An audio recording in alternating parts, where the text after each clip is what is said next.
something I often hear from folks that are trying to implement social media or simply bring more collaboration into the learning and education that they're offering is that they put it out there but people won't engage. And one of the main reasons for that is that people really don't see a reason to engage. It's kind of a bolt-on to an educational experience. It's probably already fine in its own right and doesn't really need the social tools. So really making sure that you're thinking through adult learning principles first, and this goes back to Malcolm Knowles, who I referenced earlier, and figuring out, what is the why here? Why do people need to do this? What are they going to get from it? What are their motivations going to be for actually using some of the tools that we're putting out there? Do they have intrinsic motivations, things that just, from within, they want to be a better person, they want to develop personally? Are there extrinsic motivations? Are you offering prizes or those sorts of things? And often when you're first starting out, a combination of those two really help to drive people to actually use these types of tools. Is it relevant?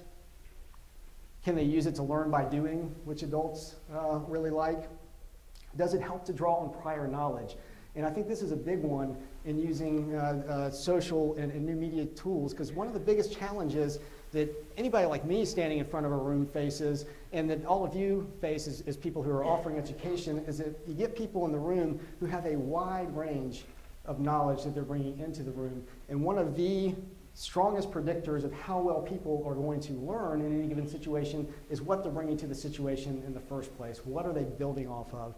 And I think using social tools, using collaboration, getting people talking to each other in meaningful ways, you get people of different levels of prior knowledge to help each other out, basically. So you can find those experts and make sure that they're bringing along some of the less experienced people. You can make sure that some of the less experienced people are connecting with people who have expertise in these social environments.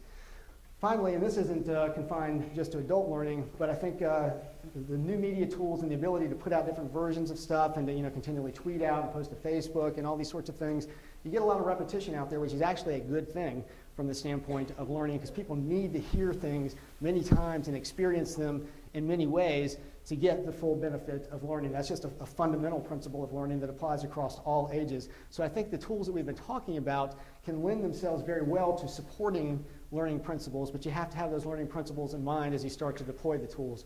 Now I have an example up on the screen here, which is actually called Learning 2.0, and this has already been a few years ago because this term's been floating around for a while, and this was a woman who was at the Charlotte-Mecklenburg Library, which is in North Carolina, where I'm from, and she saw a train coming down the track, basically, that all of this social media is rolling into libraries.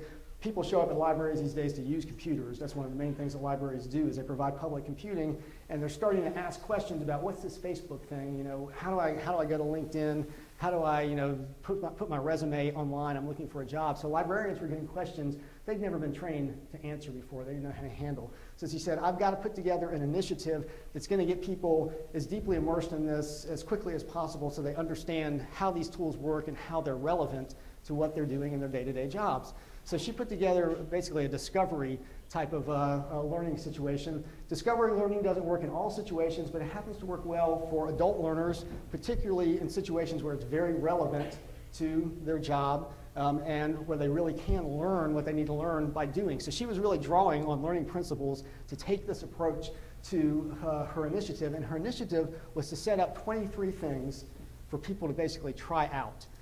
So she had them first set up an account for a blog. She had them do things like try a simple podcast. And she had them journaling about it day in and day out and had them go through this list of things and share with each other what they're doing. So sharing that knowledge among the adult learners. And she did have both some intrinsic and some extrinsic motivation she was working with. Intrinsically, these librarians realized this is part of my professional identity. I need to be able to do this. Extrinsically, she offered some rewards like I think some iPods or a laptop. I can't remember exactly what the reward was. So they had some prizes that they could win. So she sends them through this over a period of 12 weeks. And then this turns into really a kind of a Salman Khan sort of story, because at this point, last time I checked, well over 500 libraries had done this same sort of initiative, using social tools to help people learn about social tools as adult learners. Yes? We did this in Maryland. We got the permission. And you did, didn't you? It's called CPA Learning 2.0 on our CPA website. It is. Maryland did do this. And it looks very nice. And I don't know how successful you were with it, but was it a success for you? Oh, yeah. Yeah? I mean, it was a great Great, great. I think this whole approach, being able to use these tools that give you so much flexibility to put things together, it made a huge amount of sense for something like learning the tools themselves, but you can also imagine using these same tools to walk people through an issue or give them the beginning level knowledge around any topic. And again, this aligns very well with adult learning principles and learning principles in general, so it just makes a lot of sense and people will do it. But you got to lead with that. You got to think about the principles first. You can't just say, hey, go tweet, or hey, go to our LinkedIn group. If there is no why to it, if there is no relevance to it, if there really is no learning by doing to it, they're not going to do it.